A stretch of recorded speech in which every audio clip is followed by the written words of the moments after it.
Now we're taking it all the way to the extreme. Open source comes out of the software movement.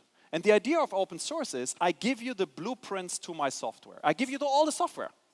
And I just let you do whatever you want to do with it. And it comes out of the hacker ethos of the 60s and 70s, when computers were still used not by corporations, but by people in universities. So I wrote like a piece of software which solved a problem, and instead of just keeping it for myself, I gave it to other people. I said, you can use this. And by the way, here's the blueprint to it, the source code, so you can modify it.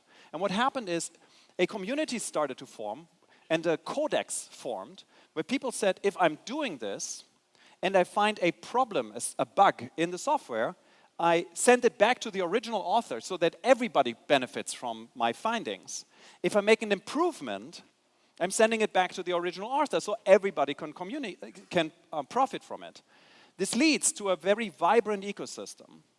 The most used server operating system today is a software called Linux, which is completely open source. It's a whole bunch of people who say, you know what, we want to make this happen, and it displaced Microsoft Windows as the dominant server operating system.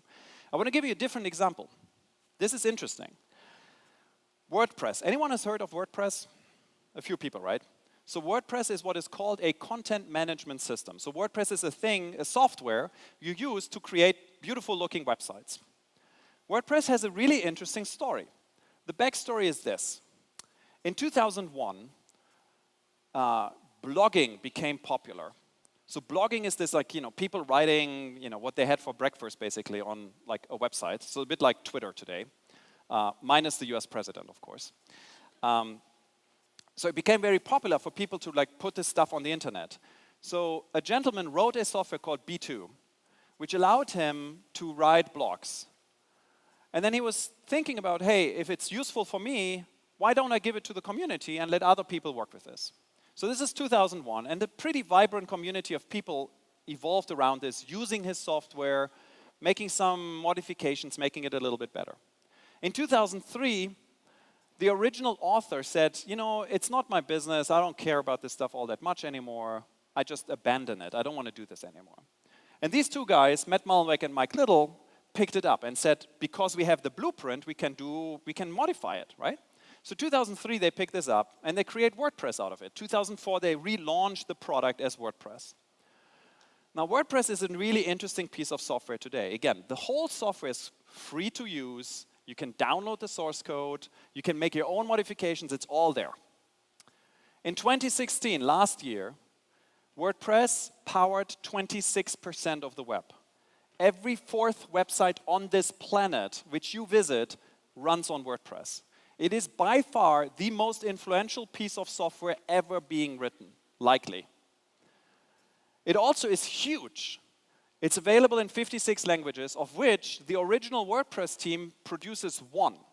The rest is done by volunteers. They say, I want to have WordPress in Portuguese, Brazilian Portuguese, so they write it in Brazilian Portuguese. And then they make it available to the whole community, right? So it's a community service. There's 45,000 plugins. These are pieces of software which make WordPress better at what it does, or add specific functionality. Again, a lot of these free to the community. WordPress has 175 million users.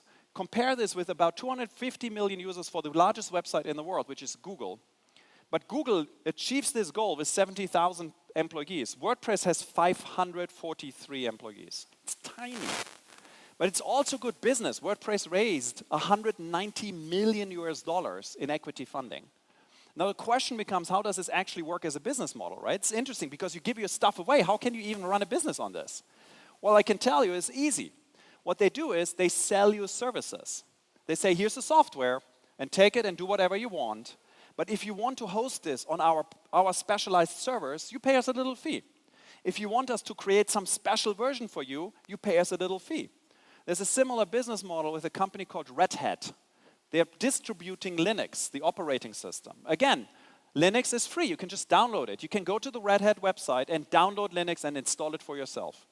Red Hat is a $1 billion profit, not revenue, profit business.